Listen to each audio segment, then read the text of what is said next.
best friends out in the snow.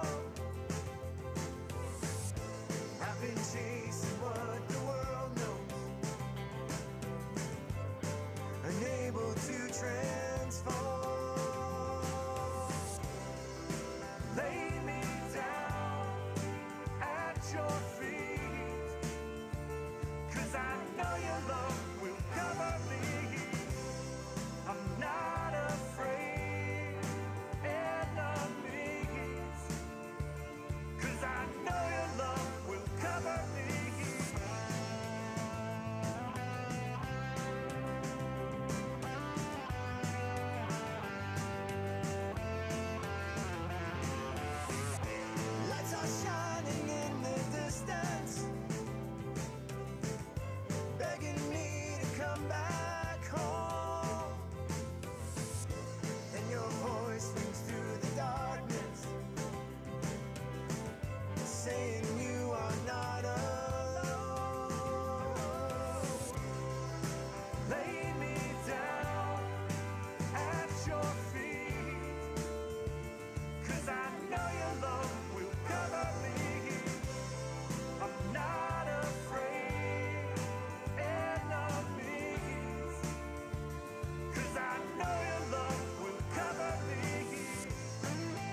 Hey guys, welcome to Vespers and the last day of week of prayer. I hope you guys all had an amazing week. As we head into this first song, I hope you remember that God will always be with us. He'll never leave us or forsake us through all of our struggles and our victories and our failures, and that He is an everlasting God.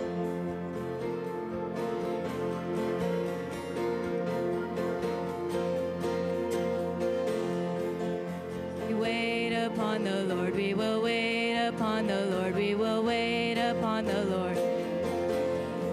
You reign forever,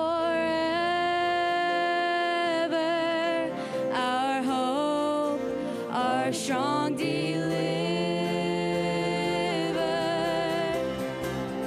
You are the everlasting God, the everlasting God. You do not faint, you won't grow weary. You're the defender of the weak. You comfort those in need.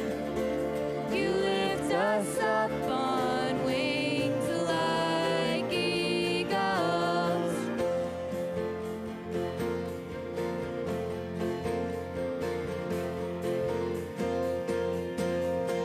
Strength arises, we wait upon the Lord. We will wait upon the Lord. We will wait upon the Lord.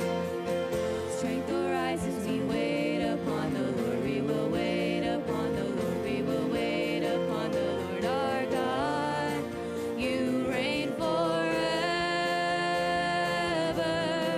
our hope, our strong deliverer. You are the everlasting God, the everlasting God. You do not faint, you won't grow weary. You're the defender of the weak. You comfort those in need. You lift us up on wings like eagles.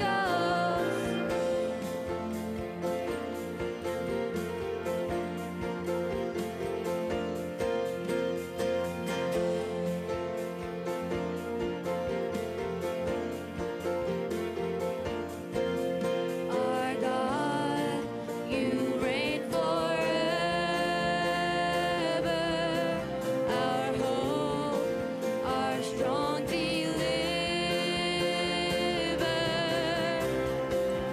You are the everlasting God, the everlasting God. You do not faint, you won't grow weary. You're the defender of the weak. You comfort those in need. You lift us up on wings like eagles.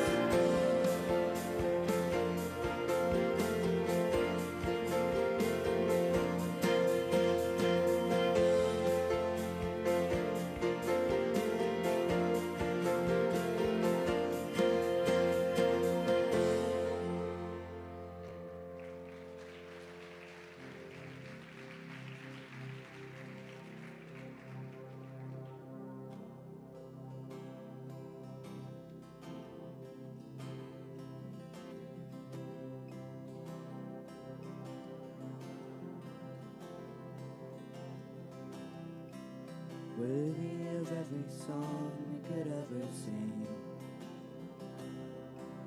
Worthy of all the praise we could ever bring. Worthy of every breath we could ever breathe. We live for you.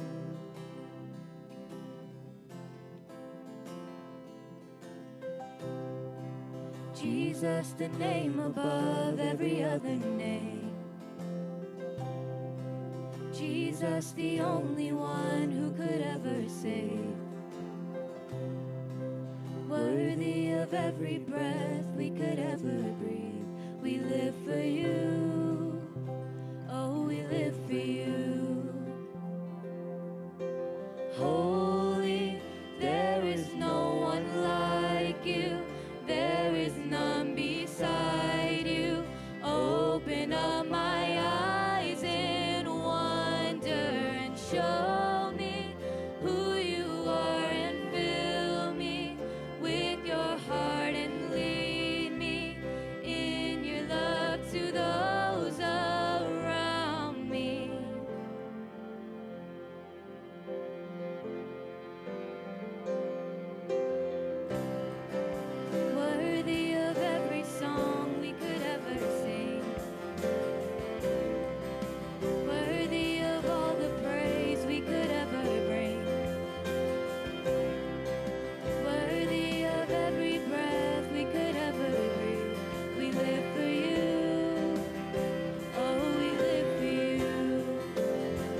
translated. It was good.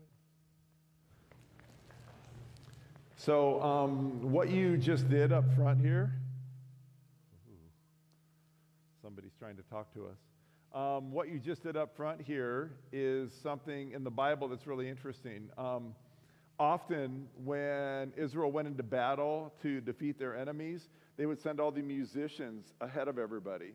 Not because they were easy targets, but because their praise actually, a lot of the time, just won the battle without anybody having to draw a sword. So thank you guys for leading out in praise. That was awesome tonight. I've had a bunch of you during the week approach me and ask me different questions. We had some time in the classroom where we shared some things about ourselves. And I've had a bunch of you wanting me to fill in the gaps on a couple of things. So tonight is going to be that. I was, I think 9, maybe 10. I was in an airplane with my dad. My dad flew airplanes, and we were flying from Seattle down to Southern California in one of his airplanes. I remember the call sign on the side of it, N2608 Romeo. He'd let me get on the radio when we were going to land and talk to the tower every once in a while, and they'd be like, "Aren't you a little young to fly?" I'm like, "Yeah, I'm okay." And we were flying along, and I can get bored pretty easily if I don't have something to do. And when you're flying for 8 hours in an airplane, and you're just there with your dad, you run out of things to do. I brought some stuff to play with, some toys and stuff like that, whatever 9-year-old toys are. I don't even remember what they were. And those got boring after a while, and I had those in the back seat.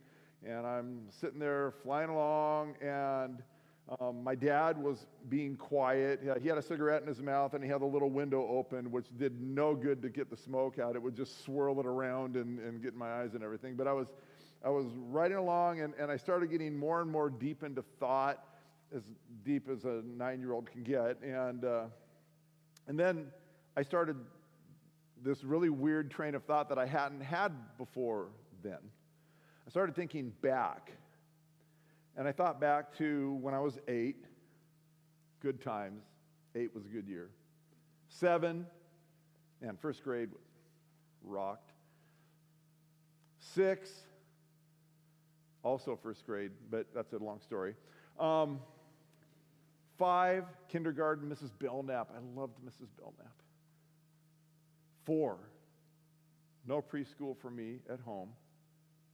3, I remembered 3 because that's when we moved to Seattle from Southern California. 2, I think I remembered going through the hedge in our backyard over to my neighbor's house, and they had a pool, and that lady over there always had ice cream, and she always gave me ice cream. That was a nice lady. I don't remember what her name was, but she had ice cream. 1, kind of drew a blank. And then I thought behind 1 to 0 in my life, and I thought, 0. Okay, where did I come from? This was my thought at 9 years old. Where did I come from? Like, how did I get here? I know I'm here. I can hear the buzz of the propeller of the airplane, and I can smell the smoke of my dad's cigarette, and I know I'm here, but how did I get here? I had never thought that thought before. And so I looked over at my dad, and I said, "Dad," he goes, "Yeah, buddy." I said, "How did I get here?" He goes, "What?" I said, I know I'm here, but where did I come from? And all of a sudden, he realized that I was asking the question, and he panicked. He started taking bigger drags off of his cigarette and just was really quiet, and he had this really nervous look on his face because he wasn't expecting a 9-year-old to say, "Teach me about life and where it all comes from." And I waited for a little while. I figured he was thinking, and after a while, the silence just lasted a little too long. And so I said, "Dad," he goes, "Yeah." I said, "I need to know where I came from. How did I get here?" And he goes, "Oh, yeah. And this is seriously what he said. He goes, yeah, your mom and I, we bought you. We bought you from the baby store. And I said, they have those? And he goes, oh yeah, they're all over the place. He says, we bought you from the baby store. And I said, like the baby store? And he goes, oh yeah. We went in and, we went in and there was the extra small babies, and then there was the small babies, and we said, no, we need more than that. And we looked at the medium babies, we went to the large, and then when we went to the extra large babies, there you were sitting up in your crib. And we said, we want that one. And the nurse held you up and said, this one? And we said, yes, we want that one. And she brought you out front, and we paid $3,000 for you. And we gave that to the people at the baby store, and we took you home. We got you at the baby store. 9-year-olds believe their dads, by the way. That was my dad's way of telling me that I was adopted. My mom had a different way. My mom, after I came home and started questioning her about the baby store and if I could go and see if there are babies in the baby store, she goes, about my dad.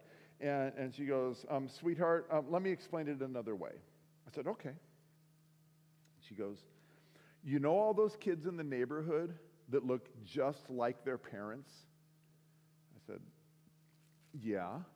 And she said, you know how you don't look anything like me and your dad? I said, yeah.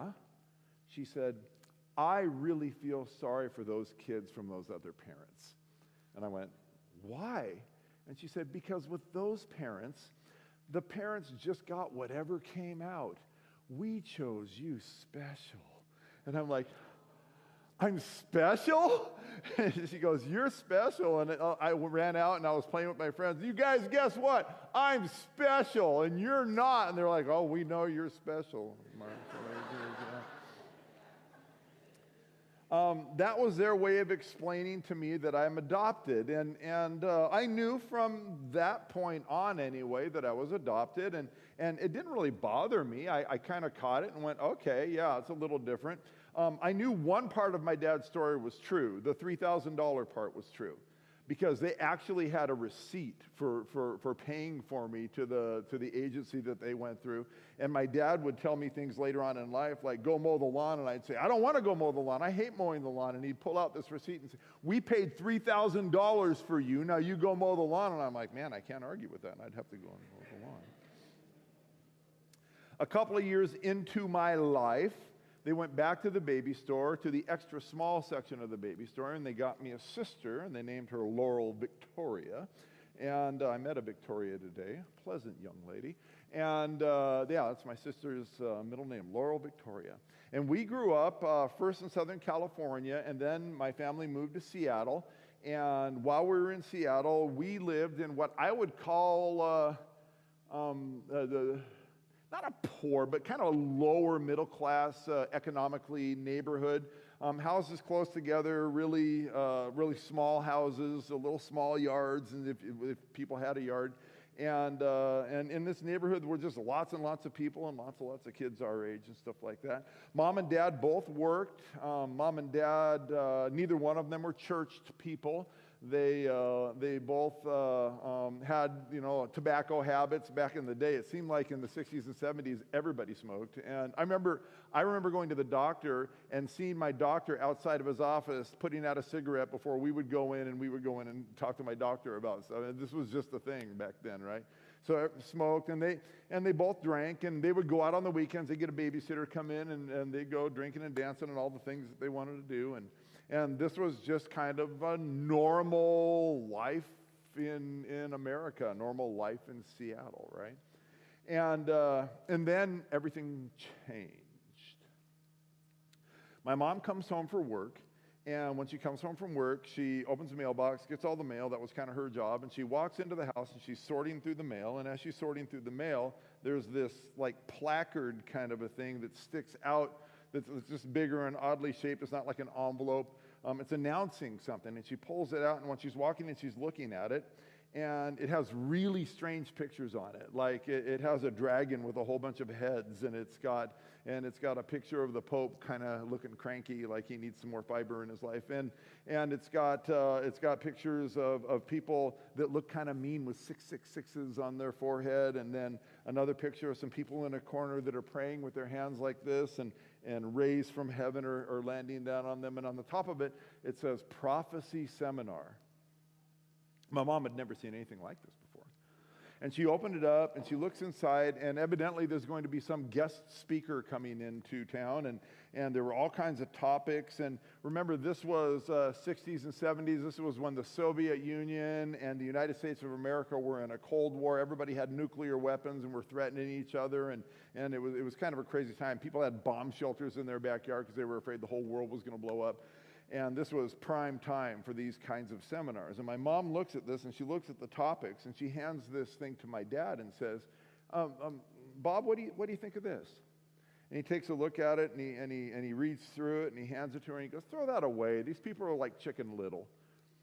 And she said, Chicken Little. He goes, yeah, the sky is falling. The sky is falling. The world's going to end. He said, the world's not going to end. Nobody's going to pull the trigger. Just throw that in the garbage. It's useless. She said, okay. So she brings it into the kitchen with all the other mail, and for some unknown reason, she doesn't throw it in the garbage. She slides it into her purse.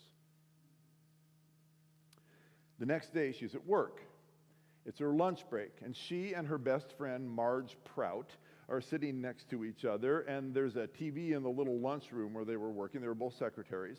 And they were looking at the TV. There was a soap opera on that they liked, whatever it was called. I don't know, like As the Stomach Churns or something like that. And they were watching this soap opera. And as they were talking, as they were watching, a commercial came on.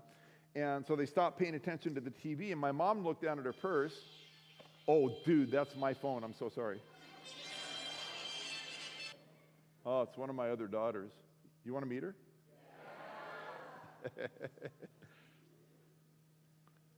It's going to be great. Where are you? I don't see your picture. Oh, there you are. You're driving. Hey, look. This is what you're interrupting.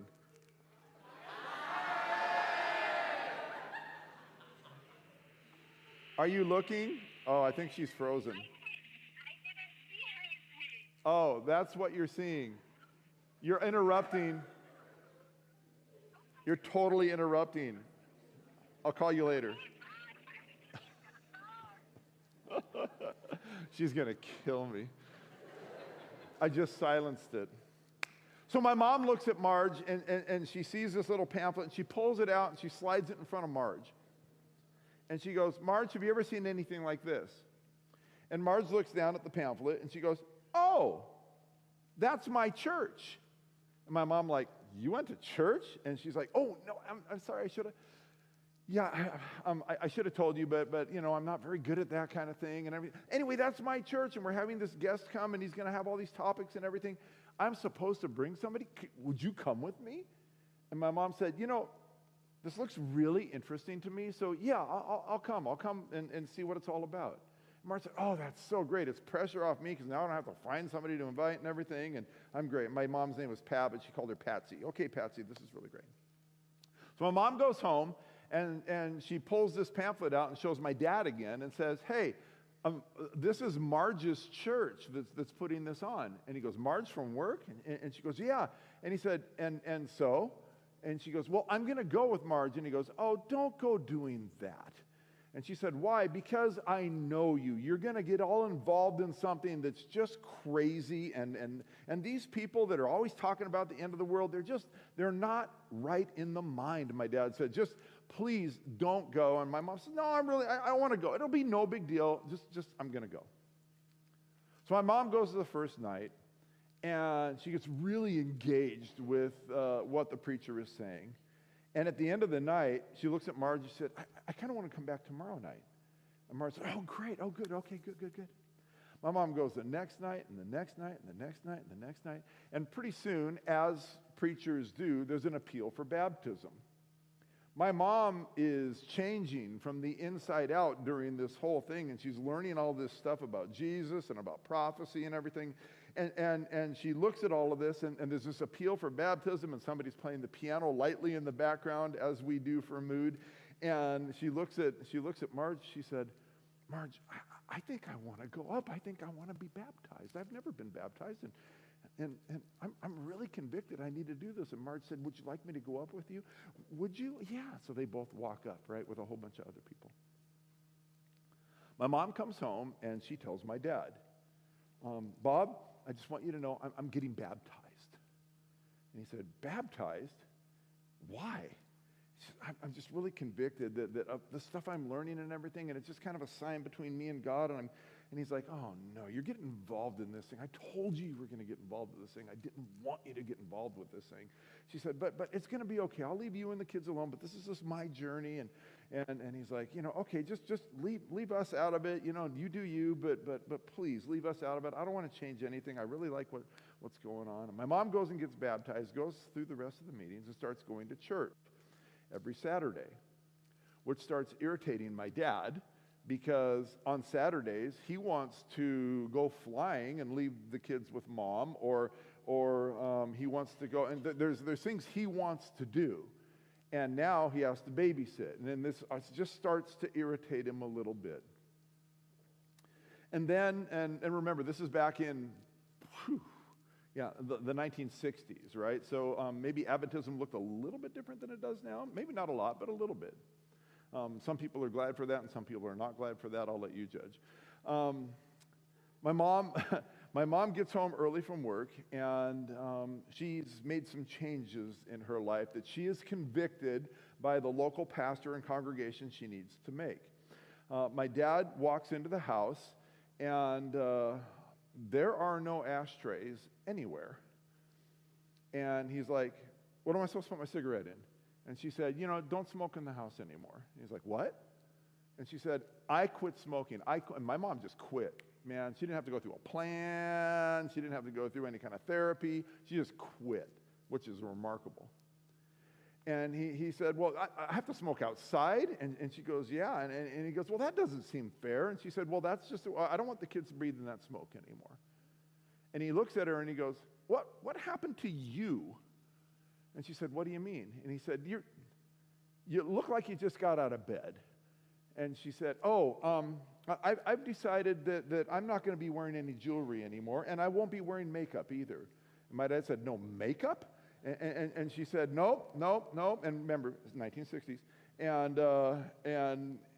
And he said, well, but, and what's with the dress? And my mom used to dress kind of modern and everything, and all of a sudden she's wearing this like granny dress. And my dad's like, what's with this? Are you going to change that too? And she said, I just want to be a little bit more modest. It's like, okay. That starts to irritate him a little more. Time goes on a little bit, and then my mom, while she's at church, is cornered by a well-meaning church member, and the well-meaning church member says, Patsy, we are so glad that you are a part of this church. Patsy, I understand that you still partake of the flesh. And my mom's like, what are you talking about? And the lady said, you still eat meat, right? And my mom said, well, yeah. And the lady brings her into this room where there's a bunch of literature, and she said, Patsy, you might need to read this. And she hands her a couple of pamphlets on vegetarianism. And my mom grabs these, and she's eager to learn and wants to, do everything right. My mom was always 100% in on everything.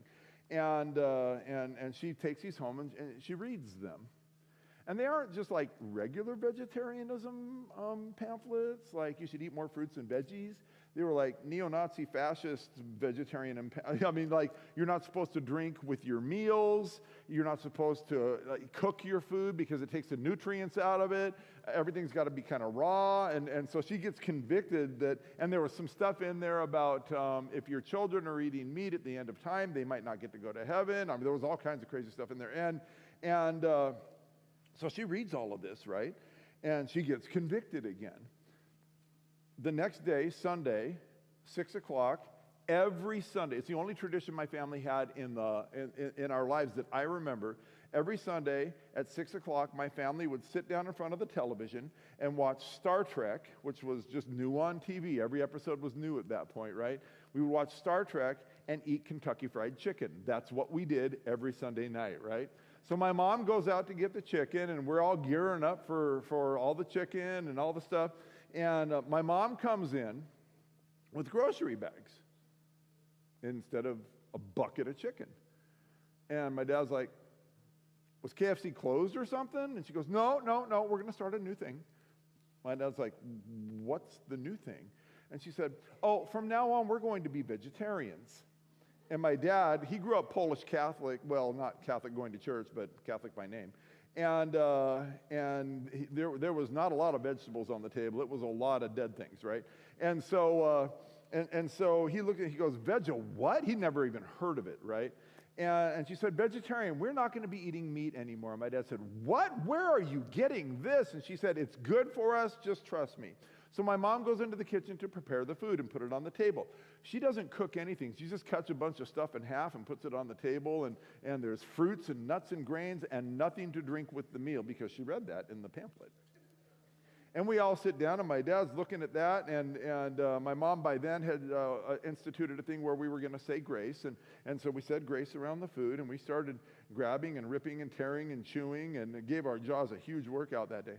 And my dad got done, and he goes, okay, let's go watch Star Trek, but before we go do that, Patsy, I don't care what you do with the kids, and I don't care what you do with you, but tomorrow I want meatballs. I want big, thick meatballs. I want them a little cold in the middle. I want some raw meat. I want meat. I will be eating meat in this house. This is my house. I am the king of this household. You will be making meat. And my sister and I are like, yes, Dad, come on, argue for us, argue for us. And they both agreed that my sister and I didn't matter. It was only him that was going to get meat. And we were like, come on, Dad, be our advocate. And so from then on, it was like, as long as my dad was in the house, it was like him slipping stuff under the table to us. And then whenever we went out and she wasn't there, we got whatever we wanted. Wasn't long after that my mom, they discovered at church that my mom played the piano. And if you play the piano and go to an Adventist church, it won't be long before somebody corrals you and brings you into the children's Sabbath school, right? And they start playing those songs that you sing when, who has come to Sabbath school? You have. And so she's in there, she's playing these songs, and she's looking over her shoulder and looking at all these kids banging sticks together and waving flags and doing the Father Abraham dance. And she's like, my kids would love this. And so she goes home and she tells my dad, listen, they have these really neat children's programs at church. I told you to leave me and the kids out of this crazy thing. It's changing everything, and I hated that it's changing everything. And she said, listen, they would love it. And so they talked and argued, and they argued a lot. And at the end of the day, they decided one Sabbath, my mom would get us. The next Saturday, my dad would get us.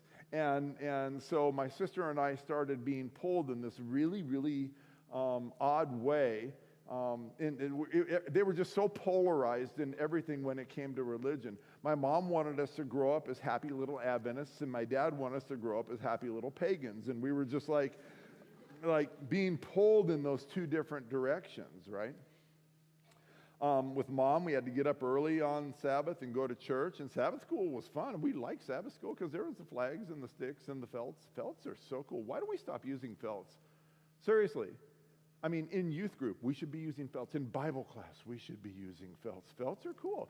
But we loved it. We loved Sabbath school. The problem with Sabbath school, when you're a little kid, the problem with Sabbath school is it gets over. And then you have to go into what we were told was the divine service. It didn't seem very divine to me, because I would sit there as a little kid. Wood pews, you're sitting on padding, good for you. We had none of that in the Green Lake Seventh-day Adventist Church. It was wooden pews, and we were sitting there, and because it was wooden pews, you had to be really, really careful. So I was only allowed to have soft toys to play, right? And I had to sit there really, really quietly. I had a bag of Cheerios. That was pretty good. And I'd have to sit there and listen to the pastor. And I'm telling you, I don't remember who he is or was.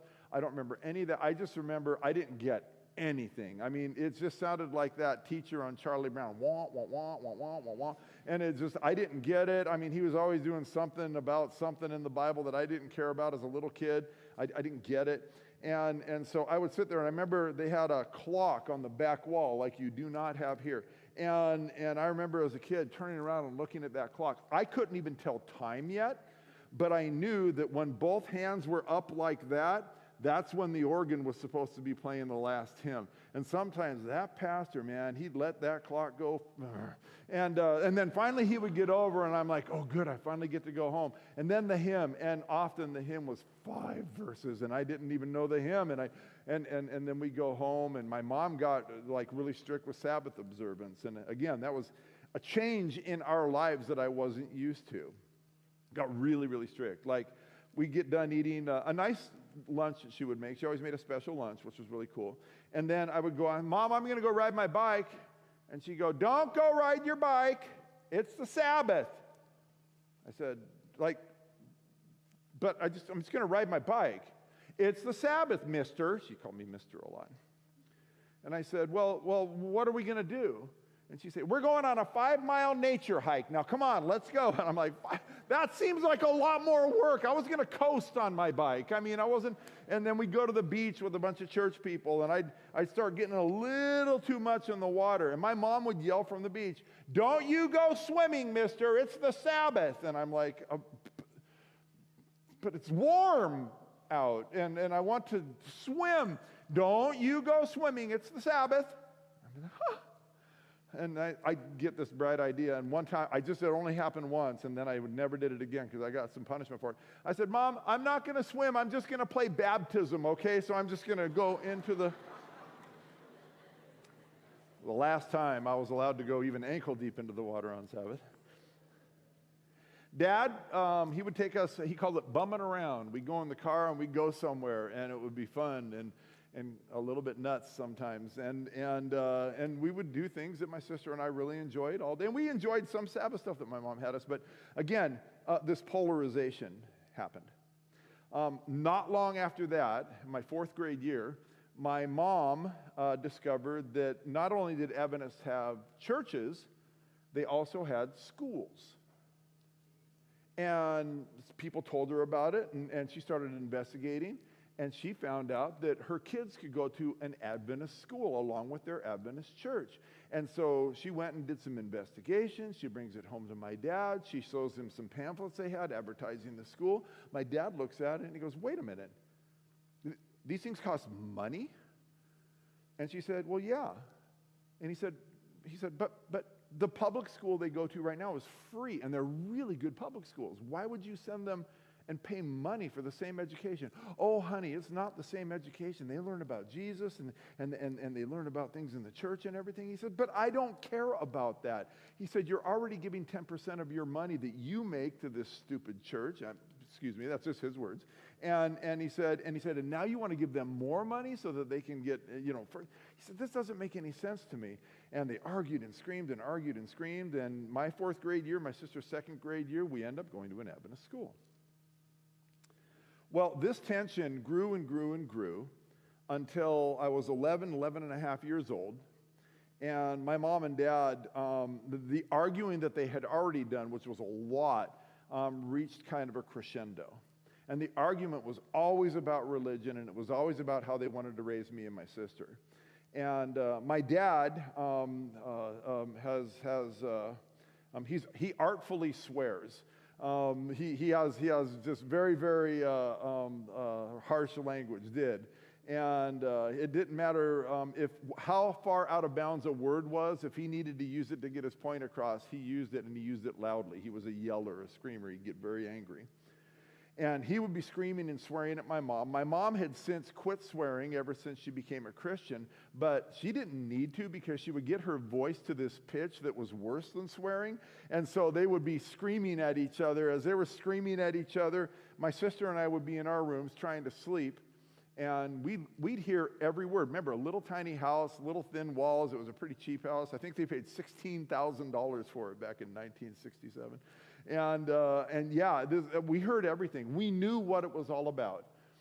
And I still remember the very last argument they had. They were screaming and yelling about my sister and I, and my dad just reached his limit. And he said, "That is it. I am done. I'm done with you. I'm leaving you. I'm out of here." And I remember him marching down. You could hear, I don't know if your house is like this, but you can hear things going on in the house. You know who's there and what they're doing from like a closed door. And that's how my house was. I could hear my dad marching down the hallway, and I heard the closet open right next to my bedroom door, and I knew that in that closet, that's where they kept the suitcases. And across from my bedroom was their bedroom. And I remember hearing the suitcases, the little springs, the little lock things go when he put them up. And I remember drawers opening and closing, hearing my mom cry. They're not arguing anymore. She's just crying. And I hear the suitcases click. And then she starts begging, "Please don't go. We have to work this out. Please don't go." And they got out to the front door, and I could hear every word they said. He said, I've got to leave. And she said, "Bob, this is my appeal to you." She said, "If there was a knock on the door and you opened it right now and Jesus was standing right there and he said, 'Bob, come follow me,' what would you do?" And my dad said, "Well, if I could see him with my eyes, if I knew it was Jesus, I would be a fool not to follow him." And she said, "Don't you see that's what he's doing right now? He's knocking on the door of your heart." And he said, "I don't see it. I don't get it. I'm gone." Went out, got in his Ford XL, and drove off, got an apartment. And 2 weeks later, they announced the divorce to my sister and I, like we didn't hear everything. And they got divorced, which I was glad for. My sister was torn apart by it, ruined her life probably for the next 25, 30 years. Really affected her. I was glad. I didn't want the arguing and the screaming and the hate all the time anymore. And I got hit less from my dad. So that was helpful also in my life. It also meant that I became the man of the house. Thank you very much. Which meant I had to take out the garbage, which was pretty much the only thing I did as a man of the house. But that was my job now. And my mom was a single person, and being a single person, she was gone more and more and more. And so because she was at work, my sister and I were at home. We were pretty young still, which meant my friends raised us. I'm just going to tell you, it's way better when parents raise children than when friends raise children and there's no parents around. And I'm not going to any detail tonight, but I'm just going to tell you, we started doing things with our friends who also had parents that all worked, so we were just kind of home by ourselves. We started getting into habits and doing things that are just not great. You always have that one friend that's always encouraging you to try something new that you know you're not supposed to do, but the peer pressure is there, and you're like, "Oh, okay." Yeah, we just kind of, by the time I was an early teenager, there wasn't a whole lot that we weren't trying and doing and getting involved in. My mom's big rule for me when I was 14 was, whatever that is you're growing in your closet, don't smoke it in the house. And, "Okay, Mom, I won't smoke it in the house." She knew I was getting involved in that kind of a thing with my friends and selling some of those kinds of things. It was about my 14th year that my mom married the guy that I told you about the other night, Don, my stepdad, the guy that was in prison for rape and murder. He was there for 18 years before they let him out. He was supposed to be in 20 to life. And when he came into the house, as I told you before, things went from bad to worse. He got brutal with us. He got really violent, and he got verbally abusive. He never worked. He was never able to hold a job because he just had such a temper. And it was just unsafe in our house. But I stayed until I was about 17 years old, and then one of my friends at the local Adventist school that I was going to told me, "Hey, are you going to go to Auburn?" We went through 10th grade. I said, "Auburn, what's that?" And they said, "Well, it's an academy. They have a dorm. Like, you get to go there and live in the dorm with your friends and stuff like that." I said, I've never heard of that. And they go, yeah, you should come to Auburn. So I went to my grandma, who had gotten baptized by then now too, and she had some money. My mom had nothing. My stepdad had nothing. And I said, Grandma, I want to go to Auburn Academy. Can I go to Auburn Academy? And she said, oh, sure, I think that'll be delightful. So she paid for me to get out of the house and go to Auburn Academy. And there was something in me that was telling me I needed to make some changes in my life because I was headed nowhere great. And so I thought, maybe I can make those changes at Auburn. And so I got to Auburn, and I don't know, I hope you haven't discovered this here. But what I discovered when I went to Auburn back in the day was that you can find any kind of person that you want to hang out with in an Adventist school. You can find people that are actually wanting to pursue a more righteous life, people that want to be better in life, people that want a relationship with Jesus. You can find those people. And you can find people that are maybe involved in the same bad habits that you are in. And I found those people when I was at Auburn, and the habits that I brought to Auburn got worse while I was at that Adventist Academy. By the time graduation came around, it was 2 weeks before graduation, the principal hauls me in and he said, Mark, you're not going to graduate. And I said, like, why? He said, because you never go to class and you never hand anything in. I said, oh, yeah, I should have done that. And he goes, yeah, look at your GPA. And it was like 1.6 something or whatever it was. At least there was a number there. And so he said, you might not graduate. You got 2 weeks to get your act together. So I had to go to, and I know teachers, you know what this is all. I had to go to all of my teachers and go, please just give me one more chance. I'll write a paper. I'll do a project. And by the grace of these teachers, I handed some stuff in. I don't even know what kind of quality it was, but they went, okay, fine, you can graduate. And they let me graduate. So exciting. Marched down with the tassel and the gown and everything like that. I got done with graduation. I had no idea what I was going to do. I was working at Wendy's Old Fashioned Hamburgers for during that time, while I was in academy, you know, trying to make some money to pay for gas and insurance in my car and stuff. And so I thought, well, maybe I'll just make a career out of flipping burgers at Wendy's. I could do that, right? And some of my friends said, yeah, that's not much of a career. You should maybe go to college or something. And I said, college? Like, oh, I never thought of that. I said, where are you going to go? And they said, well, we're going to go to Walla Walla College. I said, Walla Walla? Where's that? And they said, well, oh, yeah, that's where my stepdad was in prison. Okay, I know where that is. And there's a college there? And yeah, there's a college there. There's an Adventist college there. We're going to go. And I said, well, okay, I'll go too. So I went and asked my grandma again, now I'd like to go to Adventist college. Would you let me go to Adventist? Would you help me pay for that? And she said, oh, I think it'd be great if you went to Adventist college. So I went and enrolled at Walla Walla. I had not taken my ACTs or my SATs. I don't even know if there was such a thing as ACT back then. And I hadn't taken those, so I had to go, and I took the tests like a week before college started. And the counselor brings me in, and he goes, yeah, you're not very good at school, are you? And I said, well, I don't know. I've really never tried to be.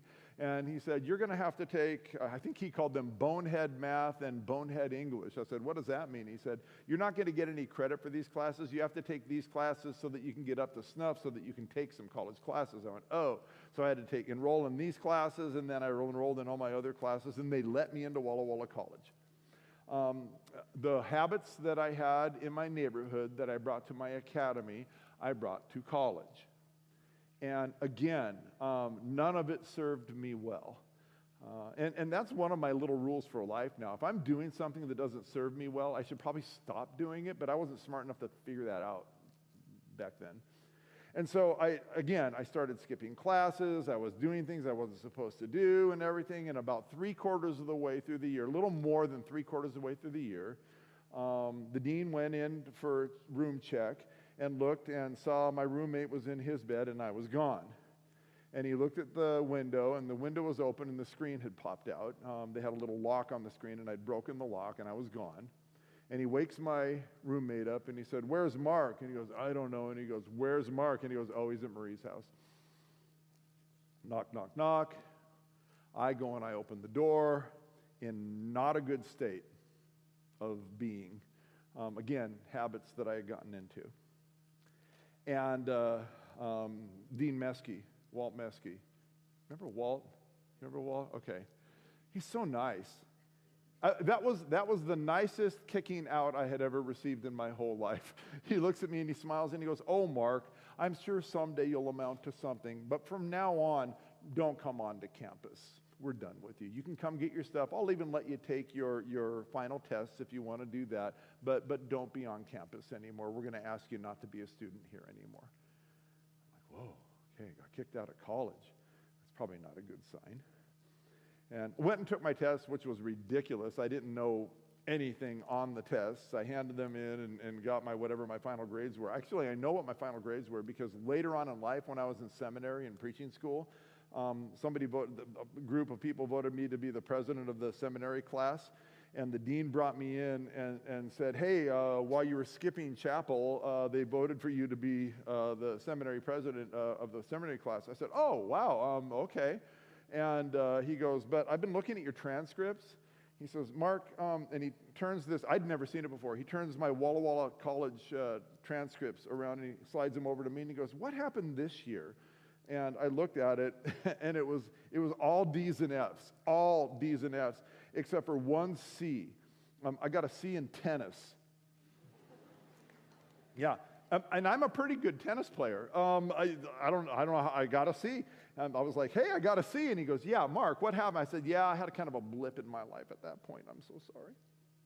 Got kicked out of college. I did not know what to do. So I moved back to Seattle. I started working for a guy, I talked about him today when we were together, named Ray Penny. He used to be an offensive lineman for the Pittsburgh Steelers, and he owned these restaurants.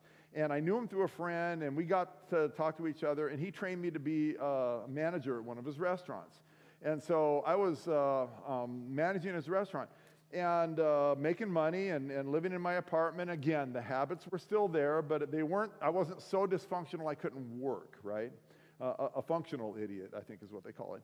And I was going along and working, and one of my jobs, which was I was 19. For a 19-year-old, this is a great job, was to hire the waitresses for the restaurant.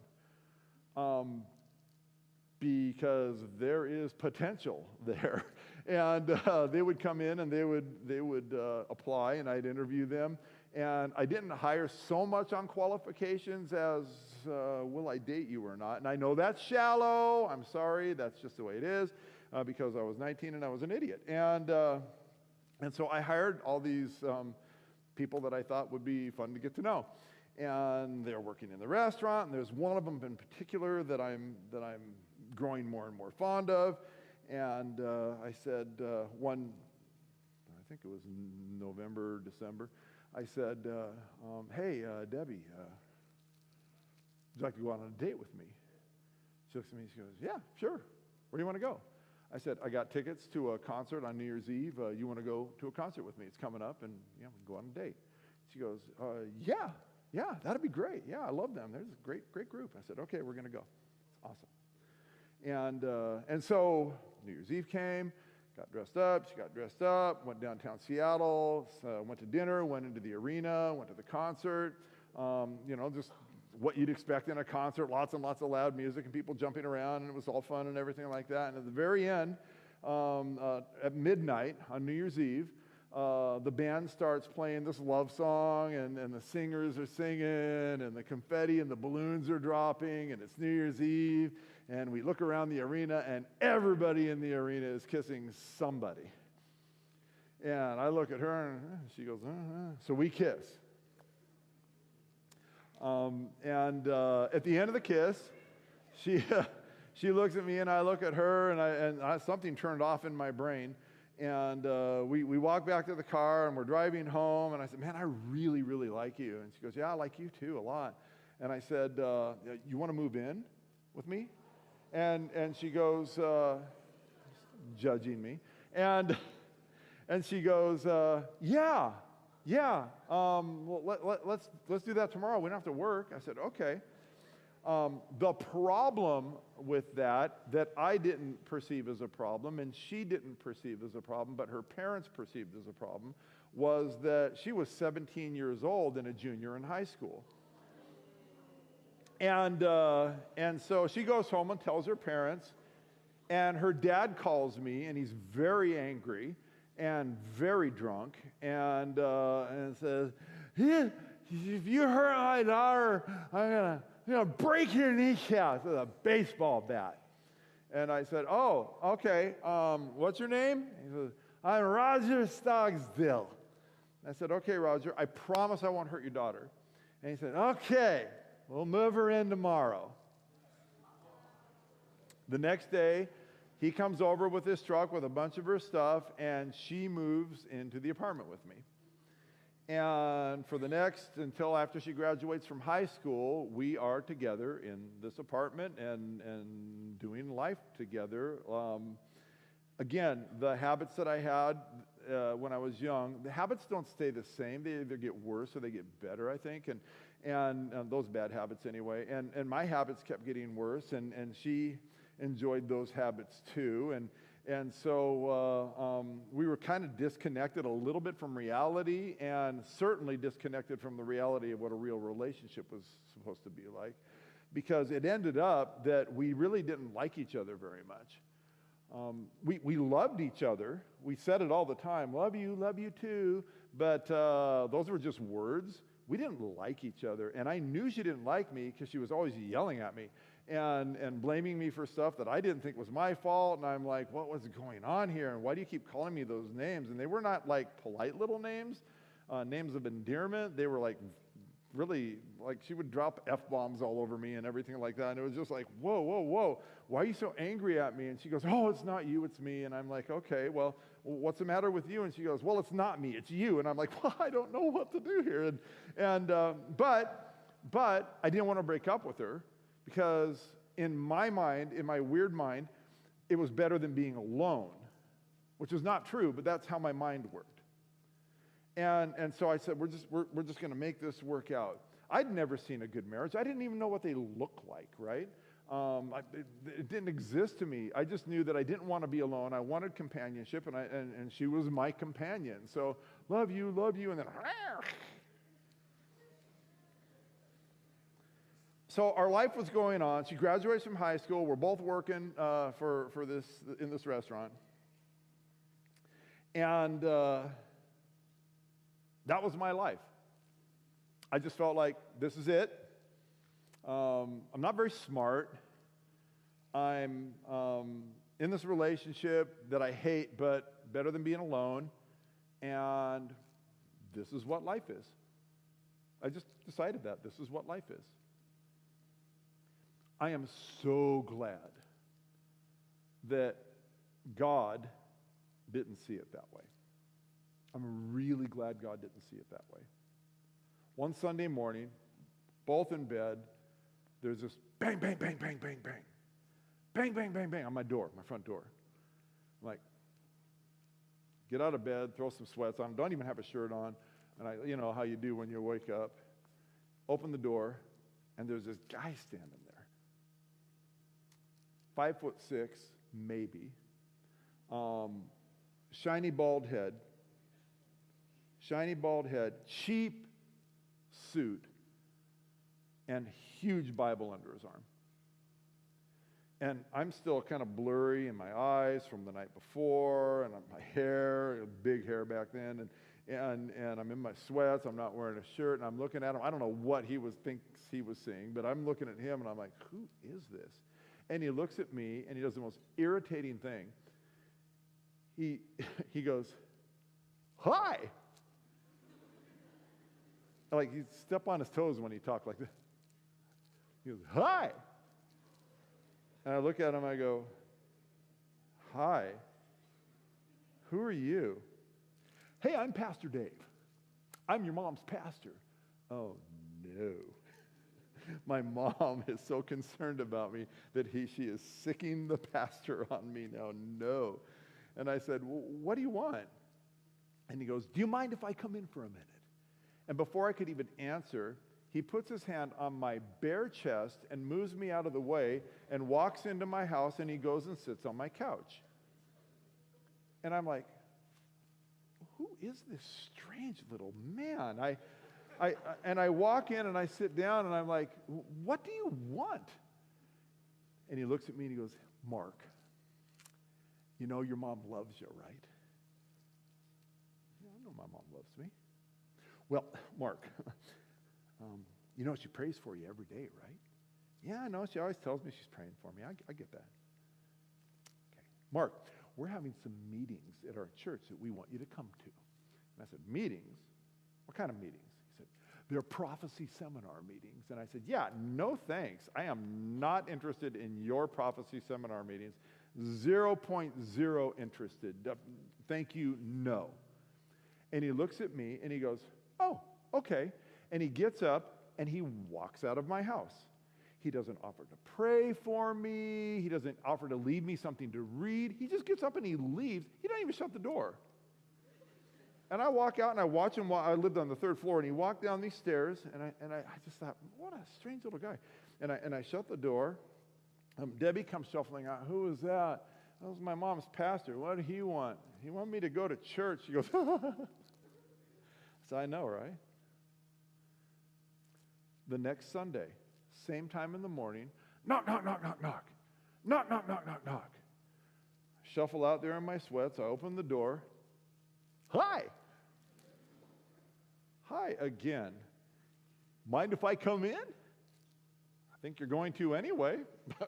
Go ahead. And he walks in and he sits down. I sit down. Mark, you know your mom loves you. I know my mom loves me. You know your mom's praying for you every day. I know she prays for me every day. Mark, we're having some meetings we'd like you to come to. I don't want to go to your stupid meetings. Okay. And he gets up and he leaves. 5 Sundays in a row, this irritating little man came and knocked on my door. And 5 Sundays in a row, the exact same things, and then he leaves. So finally, on the 5th Sunday, 4 Sundays in a row, on the 5th Sunday, I open the door, and I go, hey! And he looks at me and he goes, hey! I said, I'm not coming to your meetings. And he said, then I'm not going to stop bothering you. I mean, he's a little guy. And I thought, man, I'm on the 3rd floor. I could throw this guy off my balcony. But I'm fairly sure that's illegal in Washington State. So I didn't know what to do. I'm standing there, and it's like these 2 gunslingers that are ready to draw on each other. And I'm like, the tension is there. And in a moment of utter confusion, I said, fine, I'll come to one. I will go to one of your stupid meetings. I will show up early. I will stay until it's done, and then I will leave, and then you will never see me again. Will you agree to just leave me alone if I come to one of your meetings? And he looks at me, and he sticks out his hand, and he goes, deal. And I reach out and wrap my hand around his about 3 times. These little tiny hands. And I shook his hand, and I said, I'll be there. And he goes, oh, I know you will. And he leaves. Well, the first meeting is like a week after that, and it starts on a Friday night, and I got off work first, so I went home, took a shower. If I'm going to go to church, better look okay, I thought, because I remember when I was a kid, and so I took a shower and even brushed my teeth and my hair, and got a little bit dressed up. I didn't have really great clothes, and my girlfriend comes home. And she comes into the bedroom, she looks at me and she goes, where are you going? I said, because I was dressed a little nicer, and I said, I'm going to church. And she goes, church? I said, yeah, I'm going to church. She goes, you're going to church. I said, I'm going to church. It's my mom's church. I'm going to church. And she said, you are not going to church. You are not going to church, are you? I said, no, really, I'm going to church. She thought that I was going to go see somebody else, like cheat on her. And I had never done that, but this is the conclusion she drew because I was dressed up and I was going out without her on a Friday night. And so she said, okay, fine, then I'm going with you. I said, you're going to go to church with me? And she goes, yes, I'm going to church with you. We'll see if you're going to church. So she gets dressed up, and she gets in the car, and we start driving. Well, all the way until the church parking lot, she thought I was going to take her out to dinner or something. We pull into the church parking lot, and she smacks me. She goes, we're at a church. I said, yeah, I know. I told you we were going to church. She goes, oh, okay. Well, what are we doing here? I said, I just promised this guy I'd go to a meeting. Just come into the meeting with me, would you? She goes, okay, I'll come into the meeting with you. So we walk into the meeting, and we sit in the very back row, and as far away from anybody as we could. And we sit down, and she is angry that we are in church. So she's sitting like 5 feet away from me, right? And she's over there like this. And I'm sitting over here, and I'm watching all these people walk in, and there's a pretty good crowd that shows up, and this lady up front starts to sing, and that's the only time Debbie laughed during the whole meeting. The lady started to sing, and when you're not used to church music, sometimes church music they didn't have a lot of musical talent there or something, but some lady named Edith was saying, I surrender all, and she's laughing, and she goes, they like this music, don't they? I said, yeah, I think they like it. I don't know, it's weird, right? And she goes, yeah, it sounds like somebody strangling a cat. And I said, well, whatever. I don't know, Edith. And then there's some announcements, whatever, and then the guy gets up and starts preaching, and whatever. I mean, they gave me a Bible and something I was supposed to fill out, but I wasn't interested. I was just going to sit through the meeting and be done with it. She's over there mad. I'm sitting in the meeting. And this couple walks in with 2 little kids, and they walk in and they sit 2 pews in front of us, but there's nobody between us. And they sit down, one girl on each side of them, and he puts his arm around who I presume was his wife, and she looks over at him, and he looks at her, and they do the scrunchy face. I know, kind of sick, right?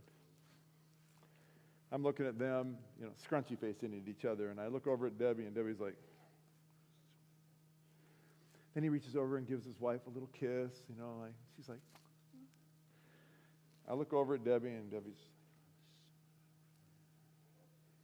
little girl's like, Mommy, Daddy, and they're smiling, and there's like little animated hearts going up from them, and I'm looking at them, and I'm thinking, this cannot be real. These people all happy and smoochy, scrunchy faces and little animated hearts. This cannot be real. I look over at Debbie, and she's,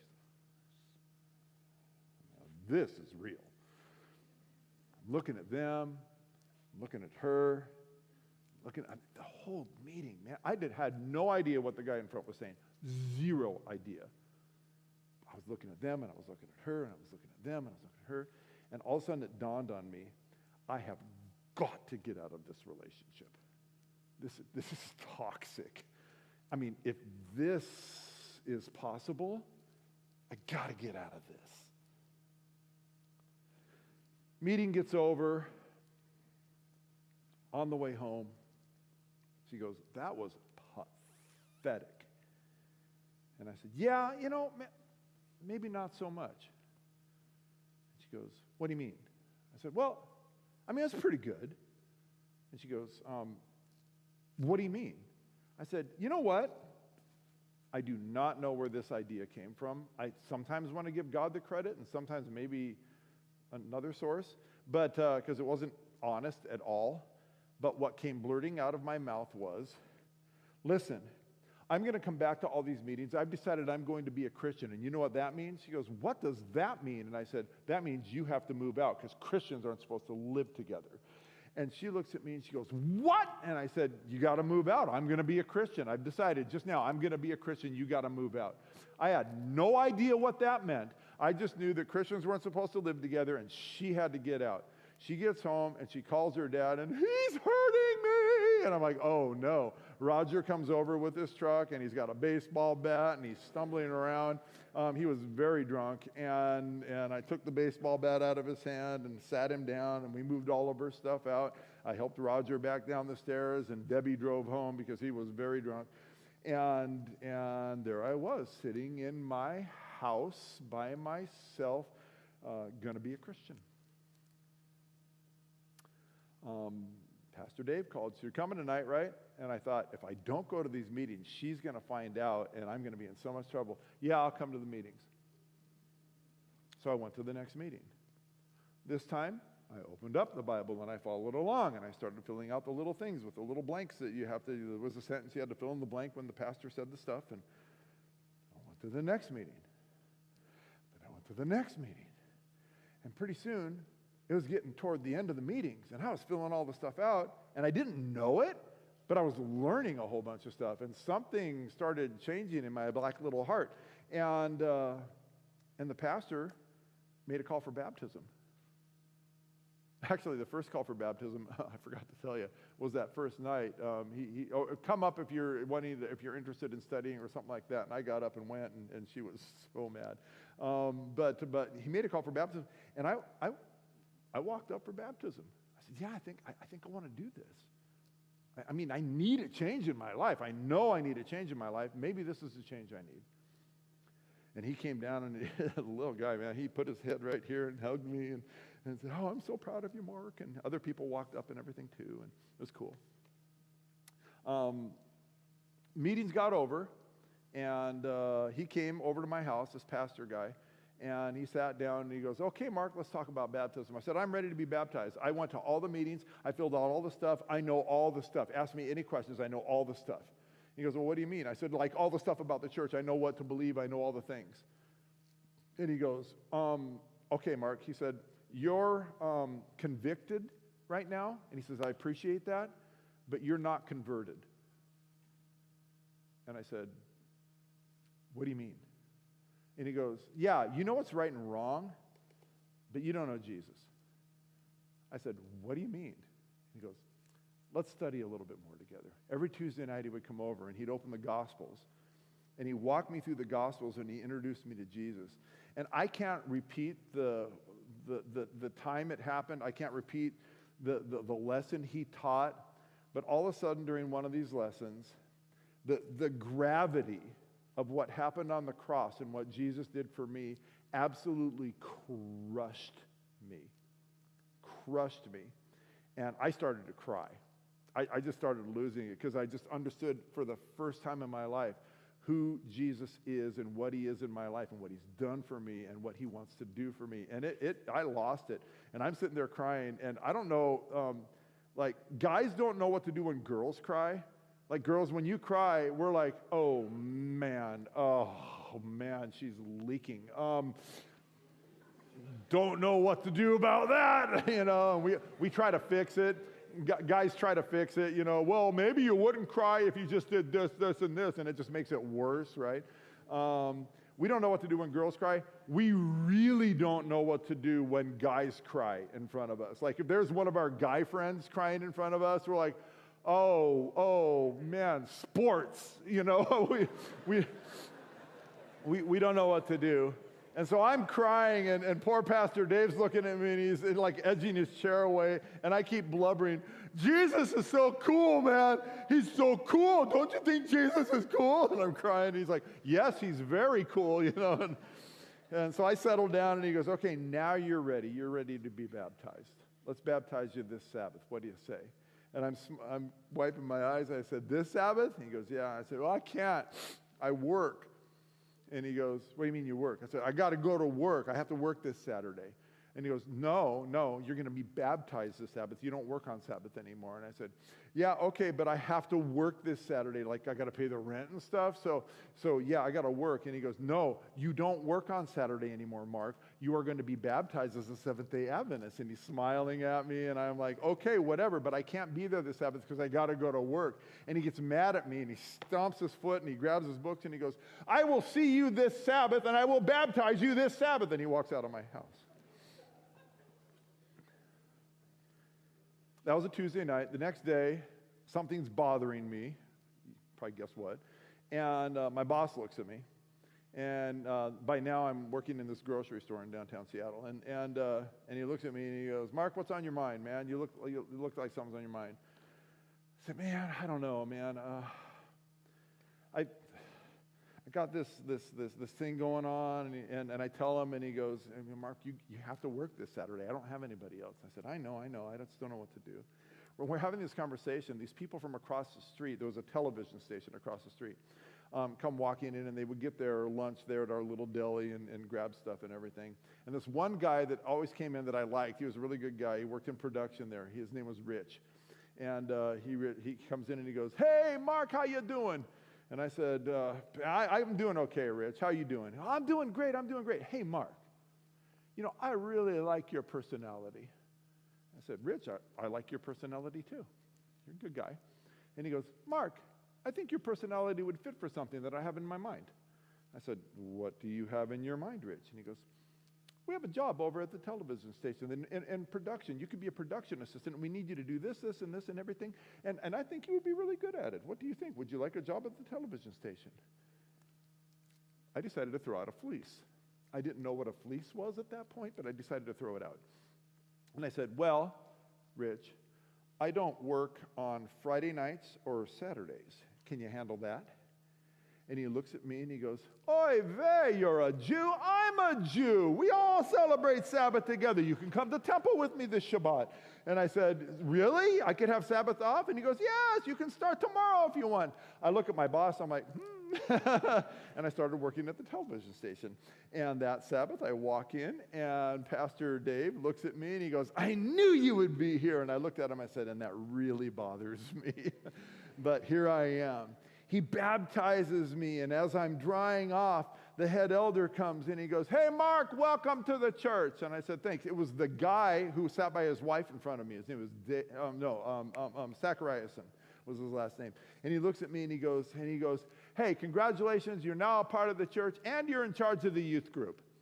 I said, what? And he goes, yeah, we don't have a youth leader. You're the youth leader now. I said, I don't know what I'm doing. He goes, yeah, I'll figure it out. I don't recommend this, pastors. Anyway. So I took it seriously, and the next Sabbath, I show up in the youth room, and there's like 4 kids in there, and they're like, oh. And they're doing whatever they were doing, and I'm like, okay, guys, let's have this conversation about God, I guess. And they're like, yeah, do we have to? And I'm like, I don't know. Something happened in that next 6 months that sparked something in me, and a little fire got started, not a literal fire, in that youth room. And from those 4 kids sitting in a circle, we went to 80 people in this youth room every Sabbath morning for Sabbath school. It was getting crowded, and things started popping. As this is happening during this year that I made God promises that I wasn't going to do things, you know the story about how I met my wife, right? My wife and I get married, and after we get married, I start working for the church. The church said, hey, you're a pretty okay preacher, we guess, so would you come and do some of that stuff? And we need a boys' dean and a Bible teacher in this academy. Would you do that? And I'm like, but I don't have an education or anything. And they're like, we don't care. Come on, let's go do this thing. And I'm like, okay. So we moved to Canada, and I'm a boys' dean and a Bible teacher, and I preach in the church. And we do this for 4 years. And I'm like, well, this is kind of cool. And then somebody from Seattle calls and said, hey, we need a youth pastor in the church you were baptized in. Would you like to come down and be a youth pastor? Seriously, I don't have an education. And they're like, oh, that's okay. Come on down, and you can take some classes at Seattle Pacific University while you're doing your thing. We'll even help pay for some of it if you come down. I went, really? They said, yeah. And I said, okay. So we moved down to Seattle. I'm now a youth pastor in a Seventh-day Adventist church, married to the best person ever, and I've never been so fulfilled in my whole life. I got none of my old habits. I got a whole bunch of new good habits, and things are really going along, and it's like, wow, this is really, really cool. What a life. Thank you, God. And then, on a Friday night, before I'm going to preach the next day in church, I get a phone call. And the phone call is from this lady that I didn't know. And she goes, hi, is this Mark Wheatus? Well, that's not how I pronounce my last name. So obviously she didn't know me. I said, well, this is Mark Wheatus. Who is this? My name is Jeanette Bruner, and I'm calling you, and I'm taking a little bit of a risk here, but 29 years ago, I gave birth to a little boy, and I gave him to the state of California to adopt out, and I think you might be that little boy. I think I might be your birth mother. I'm like, can you please hold? And she goes, yes. And I put the phone down. I look at my wife, and I said, my mom's on the phone. And she goes, oh, say hi. I said, not that mom. And she goes, what? I ran down into my room, and I had my adoption papers. I'd never looked at them. They were in a manila envelope. I'd never, ever looked at them. I knew where they were, but I hadn't read them or anything. I guess I didn't care. And pulled them out, ran back to the phone, pulled the papers out, and I said, well, I've got my adoption papers here. She goes, you do? I said, I do. And I started reading them out loud to her. And in these papers, my name was Baby Judson, Judson. And she goes, oh. I went, what? She goes, that's my maiden name. I said, oh, so you are my mom? I am. I said, whoa, what happened? And she goes, well, she said, I was a freshman in college, and he was a junior in college. She said, he was a big, tall guy. I'm like, check. And she said, he drove a Corvette, not check. And I fell in love with him, and we decided one weekend that we were going to tell our parents we were going somewhere else, but we got together and we got in this Corvette and we drove out to the beach and we got a hotel room together. I said, okay. And she said, in one night, I lost my virginity to him and became pregnant with you. First time. And I said, wow, that's a lot to do in one night. And she goes, yeah, it was, yeah. I said, so what happened? And she said, well, I found out I was pregnant. I told him, and he said, I'm out of here. I don't want to have anything to do with that. You do whatever you want, but no, thank you. And so I didn't know what to do. So she said, I moved out of state, away from where my parents were, and I went to another college, and I had you in secret. I didn't tell anybody in my family. None of my friends knew. I had you in secret, and I adopted you out because I did not want my parents to find out that you existed. And I said, you didn't want your parents to know why I existed. That's confusing to me. I said, I would go to my parents if I had trouble, because I was always having to go to my parents because I was in trouble. I said, why wouldn't you go to your parents to tell them what's going on? And she said, well, I didn't have a very happy childhood. I said, oh, okay, join the club. And she said, my parents were really religious people. I said, religious? Like, how? And she goes, well, they were really strict and religious. And I didn't like that. I said, okay, strict and religious. Like, what do you mean? What religion? And she goes, have you ever heard of the Seventh-day Adventists? And I said, like, Seventh-day Adventists? Like the religion? And she goes, yeah, have you ever heard of them? I said, yeah, I've heard of them. And she goes, well, that's what my parents were. They were Seventh-day Adventists. And she said, when I found out that I was pregnant, the last thing I wanted was my parents to raise you as a Seventh-day Adventist because I hated being a Seventh-day Adventist. So I decided I was going to have you in secret, and my only request to the people that gave you away were that you not be adopted out to a Catholic family or to a Seventh-day Adventist family. And she goes, I am so glad I saved you from that. I'm like, okay. And then right after that, she goes, so I have been dying to know, what do you do for a living? And I said, I'm a Seventh-day Adventist pastor. And she laughed and laughed and laughed and said, oh, you've got a great sense of humor. Seriously, what do you do for a living? And I said, I am not joking. I'm a Seventh-day Adventist pastor. And then she swore. And she goes, how is that possible? And I said, and I kind of told her what I just told you in maybe a shorter way. And I said, yeah, I'm a Seventh-day Adventist pastor. She goes, this is impossible. She goes, I cannot believe this keeps happening to me. And I said, what keeps happening to you?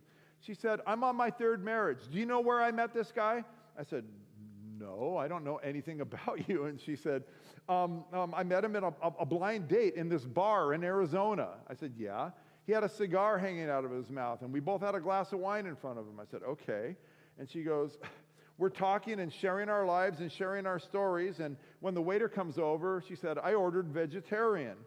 And when I ordered vegetarian and I made sure it was vegetarian, his cigar fell.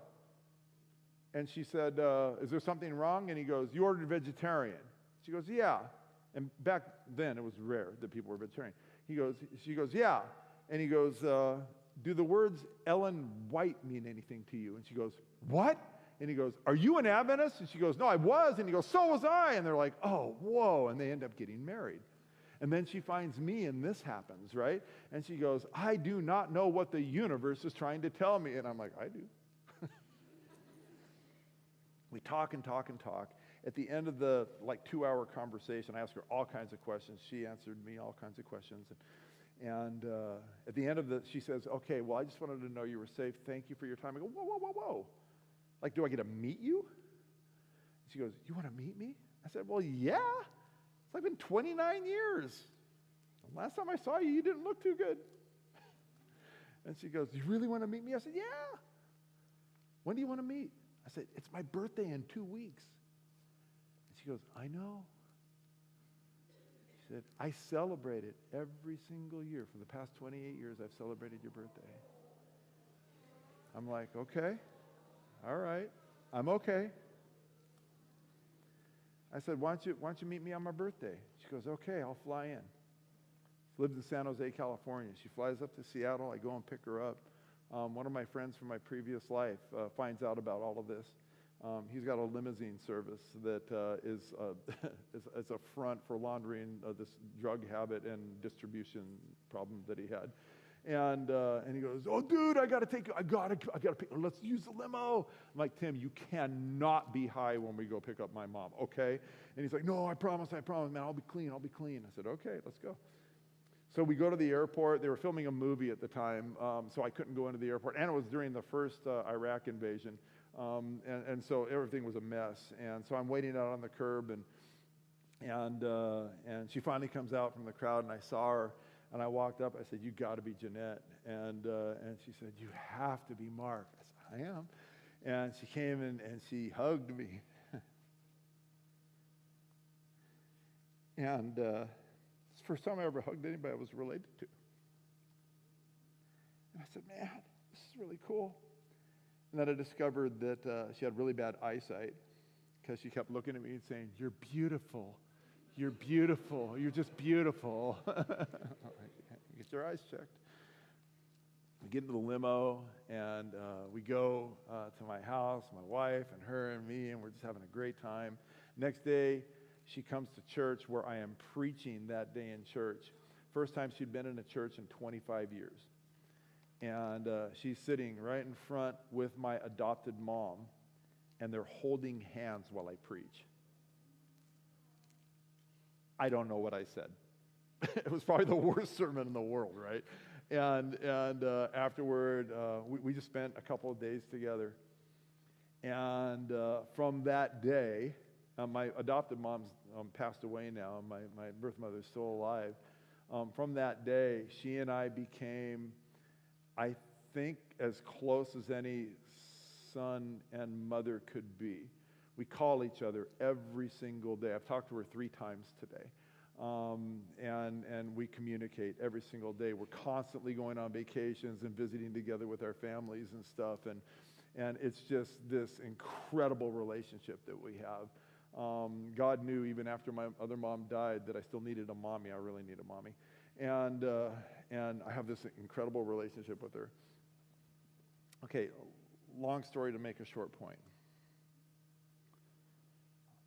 The night that she talked to me, my mind was a whirlwind, right? The first time I talked to her. I didn't know what to think. I knew I was adopted. I just didn't think there was somebody out there that adopted me. I don't know what the deal was. But I was confused. And when I get confused, sometimes I go to the Bible. And I did what you're probably not supposed to do. I just flopped it open and said, I'm going to start reading. And my finger landed on, actually, it was a computer I was scrolling on. And it was Psalm 139. And this hit me like a 2x4. For you created my inmost being. You knit me together in my mother's womb. I praise you because I am fearfully and wonderfully made. Your works are wonderful. I know that full well. My frame wasn't hidden from you when I was made in the secret place, when I was woven together in the depths of the earth.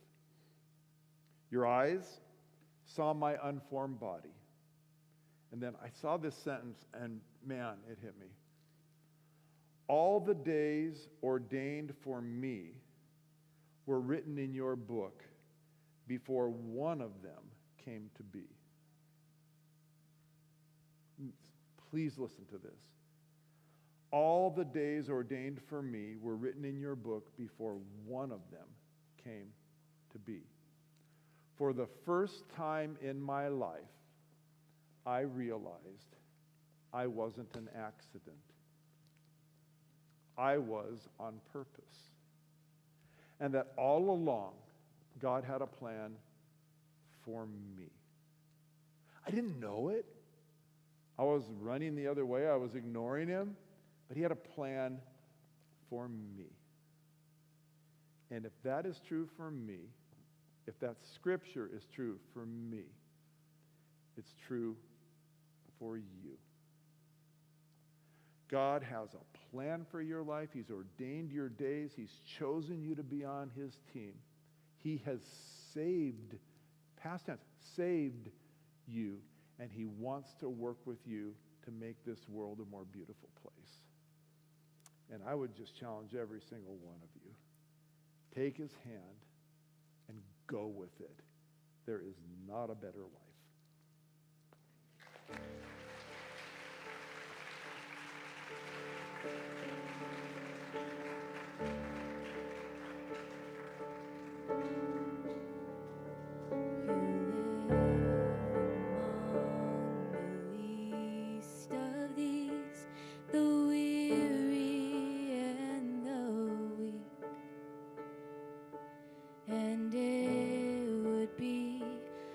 Tragedy for me to turn away. All my needs you have supplied. When I was dead, you gave me life. How could I not give it away so freely?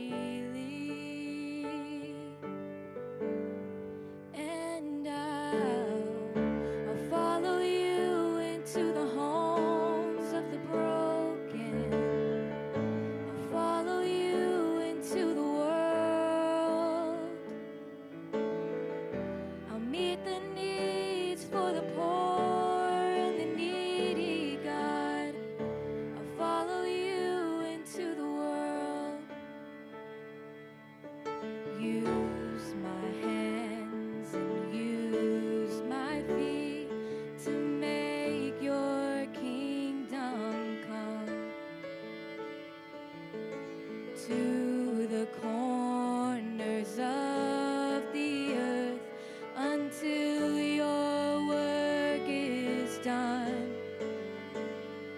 'Cause faith without works is dead, and on the cross your blood was shed. So how could we not give it away so freely? And I'll follow you into the homes of the broken. I'll follow you into the world. I'll meet the needs for the poor and the needy, God. I'll follow you into the world. I'll follow you into the homes of the broken. I'll follow you into the world. I'll meet the needs for the poor and the needy, God. I'll follow you into the world. I give all myself. I give all myself. I give all myself to you.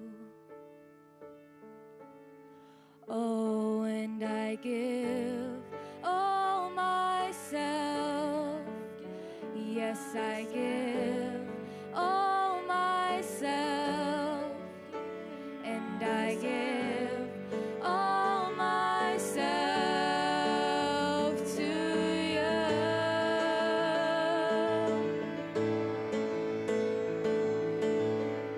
I follow you into the homes of the broken. I follow you into the world. I'll meet the needs for the poor and the needy, God. I follow you into the world. I follow you into the homes of the broken.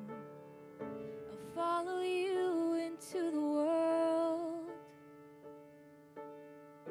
I'll meet the needs for the poor and the needy, God.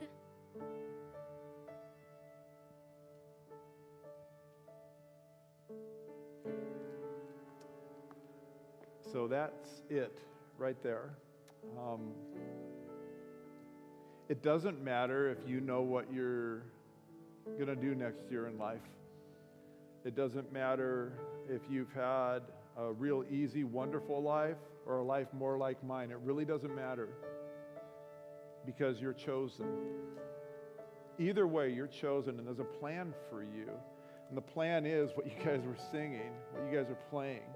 The plan is that he wants you on his team to follow him into the world and make this world a more beautiful place, to find things that are wrong and make them right, all in the name of Jesus. And if you haven't taken that step, that it took me so long. I mean, I was 22 years old when I got baptized. If you haven't taken that step to just say, yeah, I'm in, man. I get it. You've chosen me. Let's go on this ride. I don't even know where you're going to lead me, but I'm ready for this ride. If you haven't done that yet, man, do it tonight. Why wait? What else could you have planned that could be better than that? Take that shot, man. Just take that step. Say, okay, I'm in. I'm ready. And I'm not a person that hey, if you're ready, come on down and stand here in front of all your peers and embarrass yourself or, take a stand. I'm not that guy. But I am going to ask that just in your mind right now that you let God know where you stand. I mean, and tell him one way or another. Either, yeah, I'm in. Let's go. Let's do this thing. I'm ready. Or, leave me alone. I'm not ready yet. He's ready to hear either one. But I warn you, if you say, leave me alone, and he's going to harass you until you get it. Let's take a moment right now and just pray that prayer. Father in heaven, I'm just going to speak for me while everybody else is talking to you in their minds, but I'm ready. I'm ready to continue this journey with you. I know I'm a lot farther along in this journey than some people in this room, but I'm ready. And I just pray right now you'll listen to each individual heart right now as they declare to you their readiness to go on this journey. Lord, there's a young lady that's going to be baptized tomorrow, and this is her journey, man. It's a milepost in her journey. I'm so excited for her, man. But in every heart tonight, just light a little fire. Bring us along and show us the best way to live so that we can get the most joy and love and happiness out of this life. Thank you for including us and for choosing us. Thank you for reminding us that we are not an accident, but that you purposed us into being. That you knit us together in our mother's womb. You called us by our name. Lift us up now, Lord, to be the kind of people, the kind of church that will make this world what you desire it to be, to help fulfill that prayer of yours, thy will be done on earth as it is in heaven. May we be that will. In Jesus' name, amen.